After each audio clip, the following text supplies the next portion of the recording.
सगळ्यांना शुभ दुपार. झाली का सगळ्यांची जेवणं? तर आम्ही बसलो जेवण करायला. काम झालंय आमचं.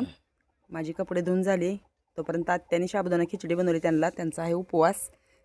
ह्या दोघी घरीच आहेत. ऊन झाले. आम्हाला जायचं आहे मका लावायला. कांद्याच्या भुंड्यावर मका लावायची आहे आम्हाला. तर जेवणात काय काय चला दाखवते. आत्याने खिचडीसाठी शेंगदाणे भाजले होते हे. तर इकडे आज मी बनवलेली आहे मुगाची भाजी. म्हणजे कालची मूग मी काय केले ते बांधून ठेवले ते कपड्यामध्ये, त्याला मोड आले छान. सेम मटकी टाईपच त्याचा रस्सा बनवला आहे एसराचा, आणि जास्त पातळ नाही केला. ही आत्याने बनवलेली आहे मस्त अशी साबुदाणा खिचडी.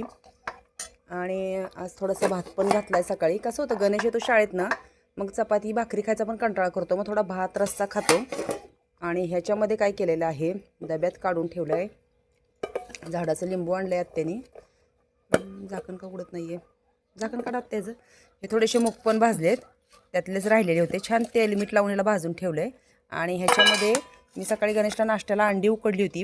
तीच अंडी काय केलीत, मसाला मीठ हळद लावून अशी, हे थोडी रस्सा पण जास्त कोणी खात नाही सकाळचा, तसं करून ठेवले. म्हणलं कोणी का खायना, मामा जेवण करून गेलेत. आणि थोडीशी कारल्याची भाजी पण, कारल्याचीच म्हणते, घेवड्याची भाजी आहे रात्रीची. आणि इकडे छान अशा आपल्या ज्वारीच्या मस्त भाकरी, थोड्याशा घाऱ्या पण आहेत. रात्री मी काय केलं होतं, मावशीने पीठ दिलं तर सगळ्यात खाली ठेवल्यात. आणि 2-3 घाऱ्या राहिलेल्या आहेत, छान अशा भोपळ्याच्या घाऱ्या. तर असं आहे आजचं दुपारचं जेवण. मस्त भाकरी, घाऱ्या, साबुदाणा खिचडी, भात, भाजलेले मूग, मुगाची भाजी, शेंगदाणे, या सगळ्यांनी छान असं मस्त रानातलं जेवण करायला. सगळ्यांना आमचं रानातलं जेवण खूप आवडतं. खरंच या तुम्ही नक्की. ज्याला ज्याला आमच्याकडे आम्हाला दोघींना भेटायला यायचं आहे त्यांनी खरंच या. आपण रानात छान